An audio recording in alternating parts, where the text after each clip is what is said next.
আমি অঙ্কে 50-এ 50 পেয়েছি। আর আমি মাত্র 32 পেয়েছি দাদু। অনেক শুভকামনা নীল। ঠিক আছে নায়রা। না, ঠিক নেই। আমি নীলের মতো 50-এ 50 পেতে চাই, যাতে তুমিও আমাকে অভিনন্দন জানাতে পারবে। কিন্তু আমি তোমাকে অভিনন্দন জানাই।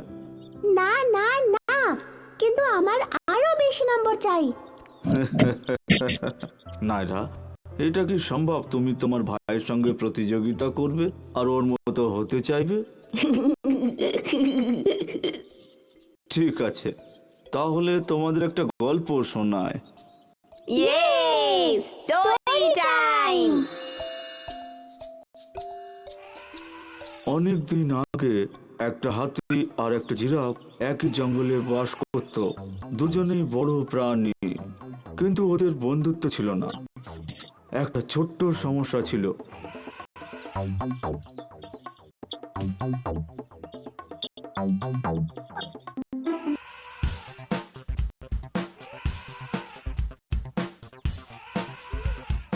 ও, হাতি সত্যি ভাগ্যবান প্রাণী যে ওর একটা বড় শুঁড় আছে। দেখো, ও সেটা দিয়ে সবকিছু করতে পারে। আর আমার দিকে দেখো, আমি ওর মতো কিছুই করতে পারি না। আমি শুধুই লম্বা, কোনো কাজের না। আমি কিচ্ছু করতে পারি না।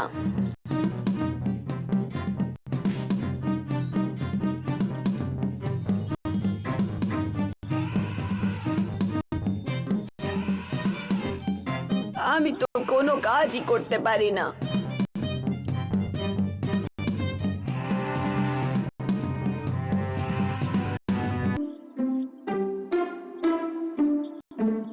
ওহো, এটা কি? মনে হয় মানুষ এটা দিয়ে জল তোলার কাজ করে হয়তো। অবাক কাণ্ড, এটা জঙ্গলে কি করছে? কিন্তু যাই হোক, এটা আমাকে একটা দারুণ বুদ্ধি দিয়েছে। কিন্তু এবার আমারও একটা শুঁড় আছে।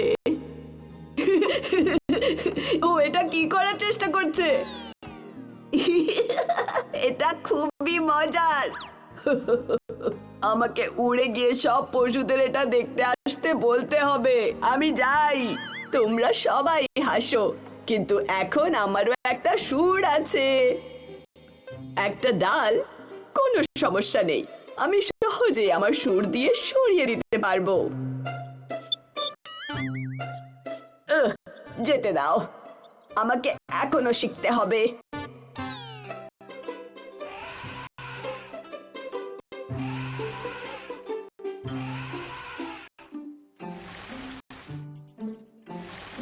তুমি কি করার চেষ্টা করছো?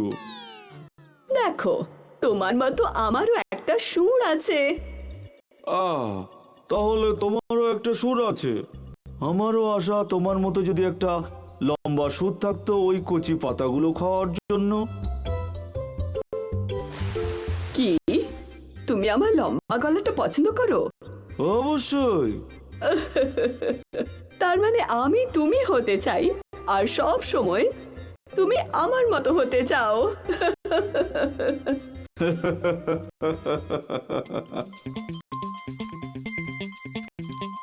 আর তারপর থেকে হাতি আর জিরাফ সব সময় ভালো বন্ধু হয়ে গেল আর একে অপরকে সাহায্য করত। তাহলে তুমি কি শিখলে নায়রা? এটা ঠিক আছে যে নীল আমার থেকে অঙ্কে অনেক ভালো। আমি ওর থেকে বেশি জোরে দৌড়াতে পারি। আমরা দুজনেই আমাদের নিজেদের পথে বিশেষ।